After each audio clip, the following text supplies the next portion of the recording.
आप देख रहे हैं लाइव 24 न्यूज़ बिहार। हमारे साथ आरयूसी से उम्मीदवार राशिद अनवर साहब है, जबकि ऑल इंडिया मजलिस इत्तेहादुल मुस्लिमीन के दावेदार थे टिकट का, और टिकट नहीं देने को लेकर काफ़ी नाराज़ भी चल रहे थे। उसके बाद फिर उन्होंने अपना नामांकन किया। मालूम ये हुआ था कि निर्दलीय लड़ रहे हैं, मगर फिर पार्टी की समर्थन मिली और चुनाव मैदान में है। इससे ये अब दिख रहा है कि लोग जिस हिसाब से राशिद अनवर साहब के पीछे उनका जो प्यार था वो बरकरार है। शायद लोग कह रहे थे कि पार्टी टिकट नहीं दिया है तो इससे पिछड़ जाएंगे, राशिद अनवर साहब चुनाव नहीं लड़ेंगे या फिर कुछ और स्टैंड हो सकता है। ऐसा कुछ भी नहीं हुआ।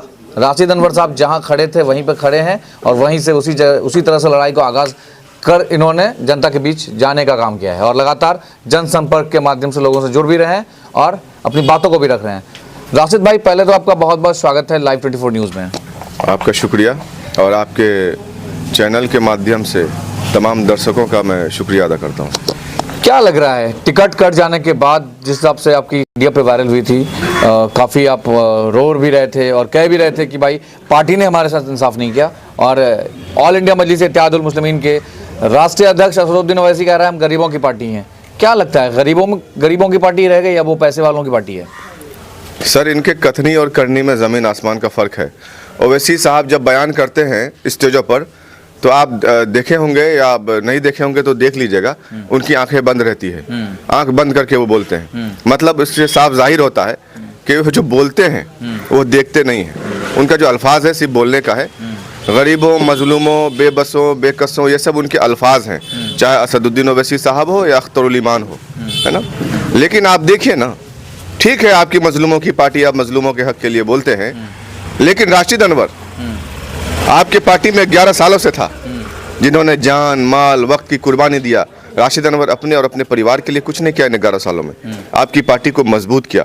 आपकी पार्टी को उस वक्त लेके आया था, ना उस वक्त 3 तलाक थी, ना बाबरी मस्जिद था, ना एनआरसी था, ना कोई सीए था, है ना। उस वक्त आपको और आपकी पार्टी को लोग जानते भी नहीं थे।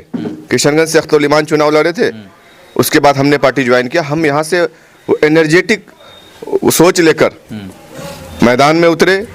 लोगों के पास जब जाते थे तो लोग ये कहकर भगा देते कि तुम बीजेपी का एजेंट हो, बीजेपी को फायदा पहुंचाते हो। उस जुल्म और सितम को भी हम बर्दाश्त किए, उस बदनामी और उस रुसवाई को भी बर्दाश्त किए, और आज जब राशिद अनवर तन्हा रहा, हमारे अलावा कोई अररिया से दावेदार और उम्मीदवार नहीं था, उसके बाद भी पार्टी ने एक ऐसे पैराशूट कैंडिडेट को टिकट दिया जो आदमी अख्तरुल ईमान के इलेक्शन में, एमपी के इलेक्शन में कांग्रेस के प्रत्याशी डॉक्टर जावेद आजाद की तरफ से चुनाव प्रभारी बनाकर भेजा गया था। इसका कैंपेनिंग भी कर रहे थे, अमोर का कैंपेनिंग कर रहे थे वो, अमोर के, और इतना करोड़ का संपत्ति आपके पास, उसके बाद भी आप 5-10 हज़ार की मदद नहीं कर सकते गरीबों की। कैसे नेता है भाई आप? मतलब ये मुसलमानों की जो आवाज़ बनने वाली बात है, ये सिर्फ आपको लग रहा है कि हवा में हो रही है? ये सब स्टेजों पर है भाई, जमीन पर कुछ भी नहीं है। और आपने जैसे भी कहा था कि राशिद अनवर के साथ आज भी जन समर्थन है, तो राशिद अनवर की पहचान एमआईएम से नहीं है अररिया में, एमआईएम की पहचान राशिद अनवर से अररिया में। राशिद अनवर किसी बैसाखी का मोहताज नहीं है। अल्हम्दुलिल्लाह हम अपने लोगों से जुड़े हुए हैं, उनके हर सुख और दुख में राशिद अनवर खड़ा रहता है, इसलिए लोगों की खास मोहब्बत और उनसे राशिद अनवर के साथ है। राशिद अनवर साहब, क्या लग रहा है ये 5 साल जो आपके बीते हैं इस क्षेत्र में, कांग्रेस के विधायक थे, उनका दावा है कि इस क्षेत्र में स्वास्थ्य व्यवस्था बदलती गई है, रोजगार दे दिया गया लोगों को और सड़कें बनकर चकाचक है। क्या ऐसा कुछ हुआ है? सर, कांग्रेस के विधायक जो हैं बेचारे अब्दुल रहमान साहब, ये तो उम्र दराज हो चुके हैं, जिस वजह से इलाके में कहीं नज़र भी नहीं आते, और उम्र हो जाने की वजह से इनका दिमागी तवज्जो भी थोड़ा सा, क्योंकि हाँ बोलने में भी थोड़ा सा ये झंझला जाते हैं। ये उम्र का तकाजा है, ऐसा कुछ नहीं है, और कार्य नहीं कर पा रहे हैं सही से, जिसके वजह से लोगों में बड़ी नाराज़गी है। लोग इसे हमेशा मजबूरी के नाम पर वोट दिए हैं और मजबूरी के ही नाम पर जिताते हैं। कांग्रेसियों का एक फॉर्मूला चलता है, बीजेपी से डराओ और कांग्रेस की तरफ वोट दिलवाओ, तो यही फार्मूला ये हमेशा से अपना रहे हैं, लेकिन इस बार ये फार्मूला काम नहीं करेगा। राशिद अनवर साहब, अपने आप को कहाँ देख रहे हैं और किन से आपकी इस चुनाव में आमने सामने भिड़ंत होने वाली है? हमारी लड़ाई जेडीयू की ओवैसी साहब की पार्टी से लाख गुना बेहतर है। चूँकि बटला हाउस इनकाउंटर में फर्जी इनकाउंटर जो हुआ था, उसके खिलाफ इस पार्टी ने सबसे पहले आंदोलन किया, और भी मुख्तलिफ तरह के मामलात में इन्होंने ज़मीनी सतह पर काम किया है। ये हवाई नहीं करते हैं, स्टेजों पर भाषण नहीं देते हैं, सिर्फ ये ज़मीन पर काम करते हैं। आप मुझे ये बताइए, असदुद्दीन ओवैसी साहब तो बैरिस्टर हैं, है ना, लेकिन क्या शरजील इमाम के लिए कभी केस लड़े? सरजील इमाम तो छोड़िए, उनके जो दिल्ली से ताहिर हसन थे, उनका वो जेल चले गए, उनका केस को लेकर उनको चाहिए था, बैरिस्टर है, लॉयर है, मगर लड़ना चाहिए था, खुद ही नहीं लड़े। ये स्टेजों पे उनका भाषण सब सुन रहे हैं, समझ भी रहे हैं कि क्या हो रहा है। ताहिर हुसैन है और सैकड़ों लोग हैं, है ना, सफ़ी हैं और कई लोग हैं, लेकिन इनका केस कौन लड़ रहा है? कपिल सिब्बल लड़ रहा है। अरे भैया ओवैसी साहब, आपको लड़ना चाहिए, है ना, इनके लिए नहीं लड़ना चाहिए, कम से कम एक वकील हायर करके देना चाहिए। आप सिर्फ गरीबों मजलूमों की बात करते हैं, मुसलमानों की बात करते हैं, मुसलमान जेल की सलाखों के पीछे है। ये बेचारे जो ताहिर हुसैन और सैफुल जो यहाँ के ओखला से जो कैंडिडेट थे, जहन में नाम याद नहीं आ रहा अभी, नहीं, ओवैसी साहब की पार्टी से लाख गुना बेहतर है, क्योंकि बटला हाउस इनकाउंटर में, फर्जी इनकाउंटर जो हुआ था, उसके खिलाफ इस पार्टी ने सबसे पहले आंदोलन किया, और भी मुख्तलिफ तरह के मामलात में इन्होंने ज़मीनी सतह पर काम किया है। ये हवाई नहीं करते हैं, स्टेजों पर भाषण नहीं देते हैं, सिर्फ ये ज़मीन पर काम करते हैं। आप मुझे ये बताइए, असदुद्दीन ओवैसी साहब तो बैरिस्टर हैं, है ना, लेकिन क्या सरजील इमाम के लिए कभी केस लड़े? सरजील इमाम तो छोड़िए, उनके जो दिल्ली से ताहिर हसन थे, उनका वो जेल चले गए, उनका केस को लेकर उनको चाहिए था, बैरिस्टर है, लॉयर है, मगर लड़ना चाहिए था, खुद ही नहीं लड़े। ये स्टेजों पे उनका भाषण सब सुन रहे हैं, समझ भी रहे हैं कि क्या हो रहा है। ताहिर हुसैन है और सैकड़ों लोग हैं, है ना, सफ़ी हैं और कई लोग हैं, लेकिन इनका केस कौन लड़ रहा है? कपिल सिब्बल लड़ रहा है। अरे भैया ओवैसी साहब, आपको लड़ना चाहिए, है ना, इनके लिए नहीं लड़ना चाहिए, कम से कम एक वकील हायर करके देना चाहिए। आप सिर्फ गरीबों मजलूमों की बात करते हैं, मुसलमानों की बात करते हैं, मुसलमान जेल की सलाखों के पीछे है। ये बेचारे जो ताहिर हुसैन और सैफुल जो यहाँ के ओखला से जो कैंडिडेट थे, जहन में नाम याद नहीं आ रहा अभी, नहीं, अगर कारवां है तो तौसीफ साहब ही देखें, हम क्यों देखें? राशिद अनवर साहब पार्टी के हर एक चीज को बारीकी से समझ गए हैं। मैं तो बारीकी से हर चीज़ को जान भी रहा हूँ, समझ रहा हूँ। इन लोगों के अख्तरुल ईमान के नस को मैं जान गया हूँ कि अख्तरुल ईमान क्या चीज़ है। क्योंकि अख्तरुल ईमान तो कह रहा है कि हम सीमांचल के बहुत बड़े नेता हैं, दूसरा सीमांचल गांधी बनने जा रहे हैं। अख्तरुल ईमान का ये सपना ही रह जाएगा, सीमांचल गांधी बनने का। मरहूम तस्लीमुद्दीन साहब, जिन्होंने उसको फटे कमीज से उठाकर, जो उनको दवाई दुकान से उठाकर जिला परिषद बनाया और जिला परिषद से एमएलए बनाया, जब ये तस्लीमुद्दीन साहब के सगे नहीं हुए तो ये और किसी के सगे नहीं हो सकते। क्योंकि ये भी आरोप लग रहा है कि तस्लीमुद्दीन साहब के बेटे ने ही गद्दारी की है, क्योंकि उन्होंने ही तीनों विधायक को लेकर राजद में विलय कराया था। सिक्का हम पॉकेट में रखें और हमारे पॉकेट से सिक्का गिर जाए तो गलती हमारे पॉकेट का है, सिक्का का है? पहले ये बताइए। पॉकेट की गलती है। पॉकेट हमारा फटा रहेगा तो सिक्का तो गिरेगा ही। तो अख्तरुल ईमान को तो सबसे पहले इस्तीफा देना चाहिए था उसी वक्त कि हमारी सदारत में 4 एमएलए भाग गए। क्यों भागे भाई? इससे सवाल जवाब तो अख्तरुल ईमान से होना चाहिए था। ये वो इसलिए नहीं भागे क्योंकि उसको वो ये लोग तो जो कह रहे हैं, ये अख्तरुल ईमान लोग जो कह रहे थे कि 4 करोड़ में बिक गए, 5 करोड़ में बिक गए, अख्तरुल ईमान इसलिए नहीं भागे कि भाई आने वाले वक्त में हमको 25 करोड़ कमाना है, जो उन्होंने कमा लिया इस इलेक्शन में टिकट बेचकर। जी नहीं, क्योंकि अभी ये हुआ ना कि अभी 4 भागे थे, उनमें से एक को अब असदुद्दीन ओवैसी साहब घर पे पहुंच के गले लगा लिया, बड़ा भाई छोटा भाई बन गया। कल तक तो गद्दार थे और आज बड़ा भाई हो गए। देखिए साजिश, देखिए आप देख लीजिए ना, कल तक गद्दार था इज़हार असफी ने तो करोड़ रुपए खर्चा किया है पार्टी के उत्थान के लिए, पार्टी को सिंचा सब उत्थान के लिए करोड़ रुपए से ज्यादा खर्चा किया उन्होंने, है ना। अख्तरुल ईमान अपने पॉकेट से किसी को फूटी कौड़ी नहीं देने वाला है। चलिए, अख्तरुल ईमान एक बिस्किट खिलाने वाला किसी को नहीं है। चलिए आखिरी सवाल जानना चाहेंगे, राशिद भाई चुनाव जीतते हैं, पहली प्राथमिकता क्या रहेगी और आप अपनी जनता को क्या मैसेज छोड़ना चाह रहे हैं लाइव 24 न्यूज़ के माध्यम से? देखिए, मैं इस वक्त अररिया विधानसभा के उन तमाम तर लोगों से और अपने चाहने वालों से यही कहूँगा, यही कह रहा हूँ, मैं हक और सच बोलता हूँ, मैं झूठ कभी नहीं बोलता। जो सच्चाई है वही मैं कहता हूँ, चाहे पूरी दुनिया मेरी मुखालफत क्यों ना करे।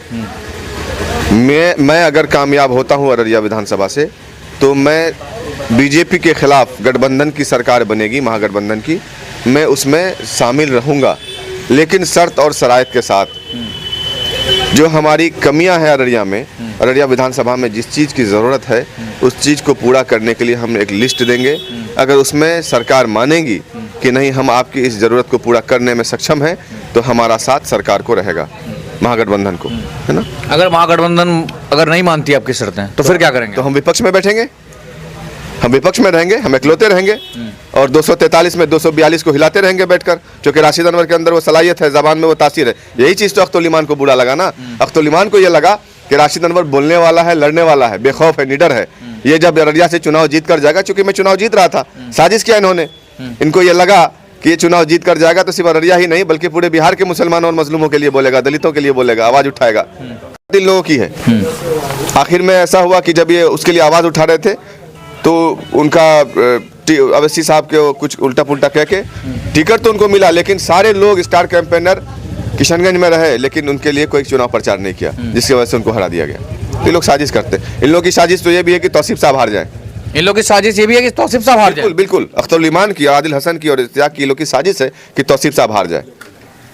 ये बात आपको कैसे पता? मुझे पता है, मैं जानता हूँ ये चीज़, क्योंकि बड़ा जो मगरमच्छ है वो कभी नहीं चाहता कि छोटा मगरमच्छ पनपे।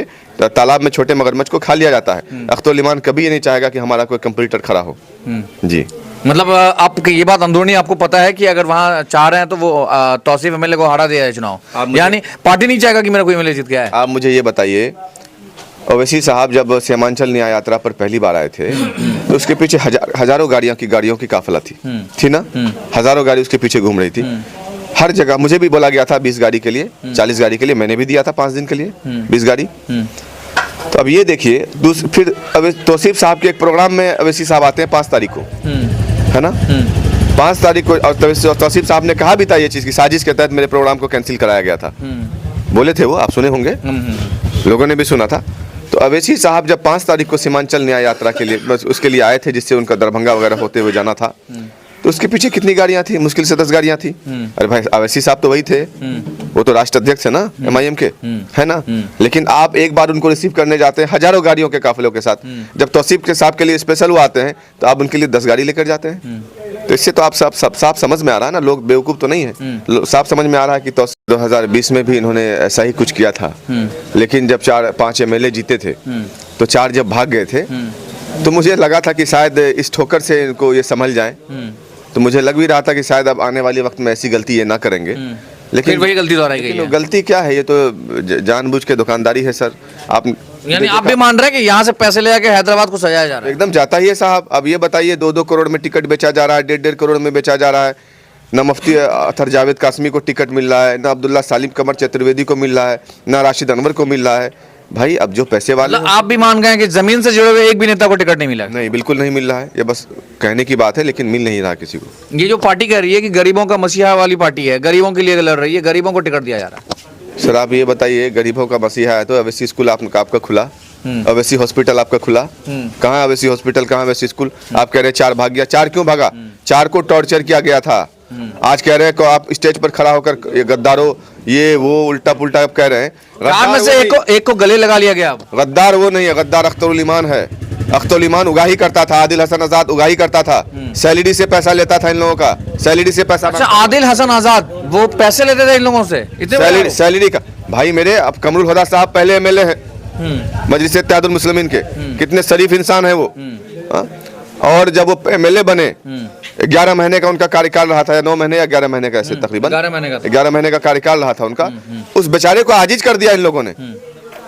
उनको उनसे सैलरी का पैसा ले लिया था, उनका जो मकान, जो उनको सरकारी आवास मिला था, उसको ऑफिस बना लिया था इन लोगों ने। और वो बेचारे जाके सदन से, जब असेंबली जाते थे तो होटलों में रहते थे कांग्रेस की तरफ से। वो आदमी टिकट से 4 दिन पहले तक कांग्रेस के कतार में था, और उसकी ना कोई सियासी पकड़ है, ना कोई जमीनी पकड़ है। ऐसे लोगों को आप टिकट दे देते हैं चुपके से बुलाकर, और कहते हैं कि अभी तो ऐलान ही नहीं हुआ है, हमने तो उसका पर्दाफाश कर दिया था, हमने तो दिखा दिया था। उस वक्त भी वो बोल रहे थे कि ऐलान नहीं हुआ है। और मैं जब भी मिलता था अख्तर ईमान से, तो अख्तर ईमान और आदिल हसन और एक है उनका इश्तियाक, ये हमेशा कहता था कि भाई आपके अलावा तो कोई है ही नहीं वहाँ पे। और वाकई मैं भी इस चीज़ को मानता था कि मेरे अलावा कोई नहीं है पार्टी में दावेदार और उम्मीदवार। बाकी जगह पर तो एक दो करके थे, लेकिन अररिया में मैं तन्हा था। और आपने देखा होगा कि सीमांचल न्याय यात्रा के नाम पर जब ओवैसी साहब आए थे अररिया, तो सबसे ज़्यादा भीड़ पूरे सीमांचल में, सबसे ज़्यादा भीड़ अगर कहीं थी तो अररिया ही थी। तो इसमें सिर्फ ओवैसी साहब की मोहब्बत नहीं थी, राशिद अनवर की मेहनत भी थी। लेकिन इन जालिमों ने मेरे साथ जो किया है, इसका सज़ा और इसका फैसला अल्लाह ताला कर रहे हैं। आज जो अख्तर ईमान की रुसवाई हो रही है, बेइज्जती हो रही है, ये हमारे एकदम खदेरा क्या, अभी तो उनको मारा भी जाएगा हो सकता है, क्योंकि ये लोग सियासत में सिर्फ मुसलमान, मजलूम, गरीब बोलते हैं अल्फाज, जमीन पर वैसा कुछ करते नहीं। उनका बहुत सारा टेप रिकॉर्डिंग भी वायरल हो रहा है। कोई अवैसी हॉस्पिटल में पड़ा हुआ है, 5-10 हज़ार रुपये कम हो रहा है तो ये कह रहे हैं कि बंगाली भाषा में कह रहे हैं कि भाई ये हमारा मामला नहीं है, हम क्या करेंगे, हमारे पास पैसा नहीं है। तो आप MLA हैं भाई, राशिद अनवर एक गरीब है, लेकिन राशिद अनवर के पास कोई आता है तो 5-10 हज़ार की मदद कर देता राशिद अनवर, उसके हालात को देखकर। आप एक MLA होके, एकड़ों का मालिक नाम था शायद, नाम जहन से उतर रहा है, तो ये बेचारे प्रोल पे आए थे सर, प्रोल पे। एक आप ये बताइए, जो आदमी पिछले 4 और 5 वर्षों से जेल में बंद है, उनको चुनाव लड़ाया जा रहा है और वो पैरोल पर आ रहे हैं, 1.5 लाख से ज़्यादा उनका एक दिन का खर्चा है, जो उनको सिफाउल हसन, हाँ सिफाउल हसन, उनका एक दिन का खर्चा है। ये खर्चा बेचारे कैंडिडेट भर रहे थे, अवैसी साहब तो इतनी भी मदद नहीं की उनकी। अच्छा, अवैसी साहब कंपेनिंग कर रहे थे, कैंडिडेट खुद खर्चा बेयर कर रहे थे उनका। जी जी जी करते हैं सारे अभी अख्तर ईमान साहब का आपने सुना वीडियो में कहा है उनको कि 1 करोड़ में कांटेक्ट हुआ है हेलीकॉप्टर का, ये आप नहीं देंगे तो कौन देगा? अख्तर ईमान का अब्बा देगा, अवैसी साहब का अब्बा देंगे, उन्होंने तो कहा अपने बयान में साफ। तो आप इससे देखिए, आप अगर मतलब हेलीकॉप्टर दिखाने आना है, जमीन की सतह पर कोई काम नहीं करना है। आप मेरे भाई चुनाव अगर MIM से लड़ते हैं तो आपको झंडा भी खुद खरीदना होगा, हैदराबादी जो आएंगे उनके बिरयानी का भी इंतज़ाम करना होगा, उनके रहने का भी इंतज़ाम करना होगा। ओवैसी साहब जिस हेलीकॉप्टर से आएंगे उस हेलीकॉप्टर का भी भाड़ा आप ही को पे करना होगा, चुनाव भी आप ही को लड़ना होगा। हाँ, पार्टी किसी भी तरह का कोई मदद नहीं करती है, पार्टी अपनी दुकान चला रही है, बस ये कह रही है। आज देखिए हमारे लिए तकरीबन 7 फॉर्च्यूनर आई हैं उत्तर प्रदेश से, आजमगढ़ से, महाराष्ट्र से, असम से। ये तमाम लोग बेचारे अपना तेल, अपना गाड़ी, अपना खाना पीना के साथ मेरे साथ कैंपिंग में जा रहे हैं। तो असल तो ये लोग हैं ना, जो अपना जान और माल लेकर आपके पीछे साथ आए हैं और आपके लिए काम कर रहे हैं, लेकिन आपका कुछ ले नहीं रहे हैं, ना आपको कुछ दे रहे हैं, ना आपसे कुछ ले रहे हैं। तो राशिद अनवर साहब, क्योंकि जब आप 11 साल से उस पार्टी को सींच रहे थे, क्या पहले आपको नहीं लगा कि इस पार्टी में इतना कुछ हो रहा है, इस पार्टी को मैं छोड़ देना चाहिए, इस पार्टी को रास्ता आप दिखा देना चाहिए, तुम्हारे अंदर ये चीजें हैं? पहले क्यों नहीं जाएगा? ये बैरिस्टर साहब, हर नेता चाहता है कि छोटे नेता कभी बड़े नहीं बने। जी जी जी, और अख्तर ईमान के अंदर तो ये सबसे ज़्यादा है ये सब चीज़। चलिए, बहुत बहुत शुक्रिया सर। ये थे राशिद भाई, जो चुनाव कैंपेनिंग कर रहे हैं और लोगों से लगातार राब्ता कर रहे हैं। सवाल ये है कि टिकट कटने की जो वजह थी, इन्होंने सारी चीज़ें खोल दी है। जो ऑल इंडिया मजलिस इत्तेहादुल मुस्लिमीन को लेकर लोग कह रहे हैं कि पार्टी सीमांचल में आकर के लोगों को कह रही है कि हम मजलूमों की आवाज़ है। अब बखूबी जान रहे हैं, राशिद अनवर ने सारी बात खोल दी है। अब सच क्या है वो आप जान रहे हैं और जनता भी जान रही है क्या होने जा रहा है। लाइव 24 न्यूज़ के लिए अररिया बिहार से मिनाज आलम, वीडियो जर्नलिस्ट दिल आजम के साथ।